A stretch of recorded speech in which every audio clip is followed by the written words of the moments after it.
everyone, thanks for stopping by to check out my video today. My name's Eric, and on this episode of Smo'King, I'm going to show you how to make some delicious shrimp sous vide style. It's a perfect way to cook shrimp. You don't have to worry about it being undercooked, where it's rubbery and hard, or overcooked where it's mushy. Sous vide is a great way to cook this. We're going to have some delicious shrimp cocktails, and I'm going to show you how to do it step by step. So let's get cooking.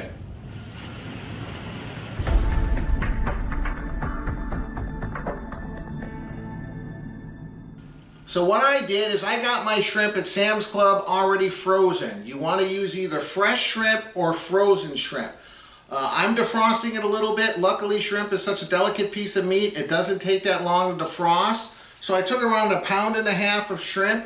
I removed it out of the bag. I rinsed it in the colander with ice cold water, and I'm just laying it single file in this tray here. And I'm just going to stick this in the refrigerator for the next couple hours just to let it defrost. You don't have to worry if it's not completely defrosted, because once it gets in that sous vide bath, it'll cook fine. We're just going to probably leave it in there for an extra 10 minutes just to guarantee.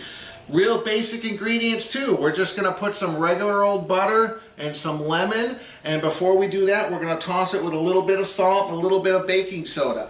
And that's it. Super easy, super delicious. So I'll stick this in the refrigerator, and I'll meet you guys here in a little bit when we're ready to put it in the bag and get ready to sous vide it. See you in a little bit. Alright, so they've been defrosting for around 3 hours in the fridge. I went ahead and peeled them because these were shell on. I just left the tails on, obviously, because that's how they look real good when you present them in a shrimp cocktail. I rinsed them off again in cold water. They are definitely thawed out.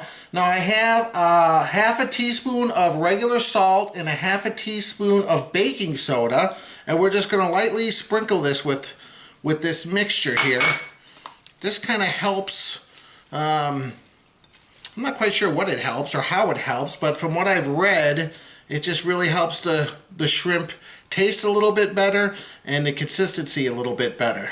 So that's it. You don't have to put a whole lot, just like this. Toss it around in this sauce of the salt and the baking soda. So that's it. Let me get a bag. I'll show you how to bag these up in just a second. So you see I've laid the shrimp out in a single layer, and I put a few pads of butter and some lemon, and I squeezed a little bit of lemon juice on there. You want to make sure the shrimp can touch, but you want them to be in a single layer. I have a 2-gallon bag here because I got a lot of shrimp. If you only have 1-gallon bags, feel free to use a couple. You just want to make sure to give them a little bit of room to breathe. So that's it. I got my sous vide machine warming up. We're going for a temperature of 137 degrees, and we want to go no more than an hour. I'm actually going to go around 40 minutes. It seems to be the sweet spot. They say at least 15 to 20. 40 minutes, I'm just doing that just because these were frozen. They don't seem to be frozen anymore, but you know what? I just want to be double safe that they're cooked all the way. And there shouldn't be a big difference in consistency and quality at the 40-minute mark as compared to the 20-minute mark or even the 60-minute mark. So you don't want to go too far over 60, because then the shrimp being such a delicate meat, it could start to break down and get really mushy. So like I said, I think 40 minutes is the sweet spot. So let me wait for this to heat up, and we'll be back when I throw them in, and we're going to have some delicious shrimp cocktail in a moment. See you guys in a bit. Alright, my machine just reached temperature, 137 degrees, and we set the timer for 40 minutes. I'm going to push start. I have the shrimp here with the butter and the lemon. It's been in the fridge while the machine warmed up. Now you can use a food saver bag if you'd like, but what I do is I just kind of use the displacement method, meaning I ziplock it closed, and I'm going to push this down. And as I force it under water, that air, you can see it there, it's going to slowly start coming out. Just like that. Whoops. And I'm going to seal it up.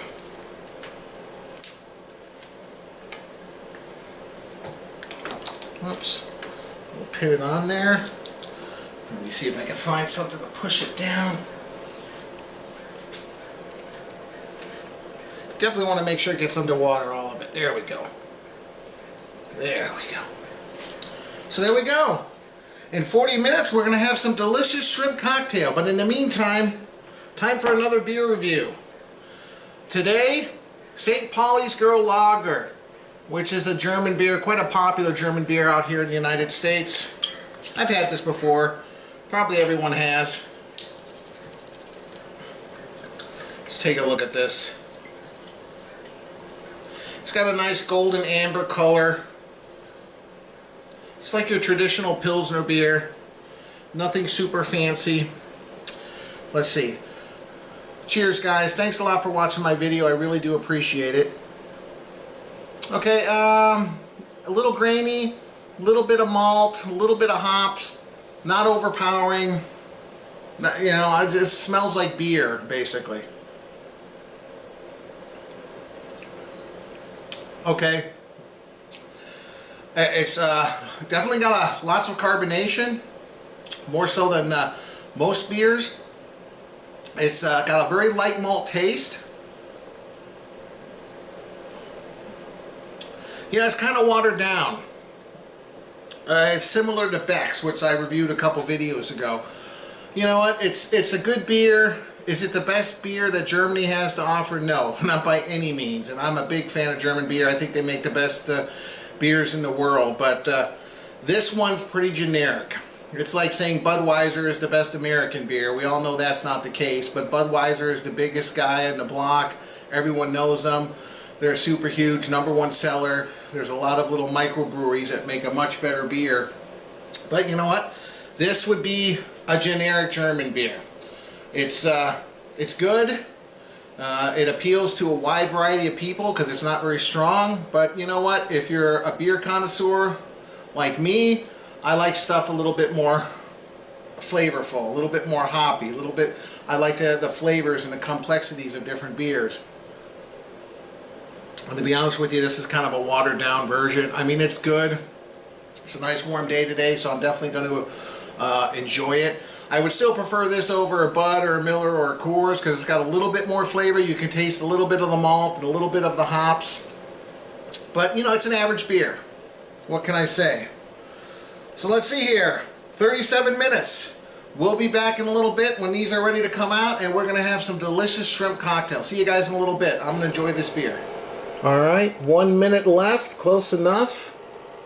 137 degrees. You'll notice right away. Look at the color of the shrimp. They're beautiful. Beautiful color. We're ready. So, you can eat these hot if you like. No reason why you can't eat them hot if you like them that way. You can saute them in a pan, maybe a little bit of butter, garlic, whatever you want to do. They're cooked perfectly. But I'm going to be enjoying them later on tonight as an appetizer for our dinner. We're going to have some Korean short ribs, which I'm also making a video for. I'll leave a link below. Look at this. Man, oh man. So look, it looks absolutely beautiful.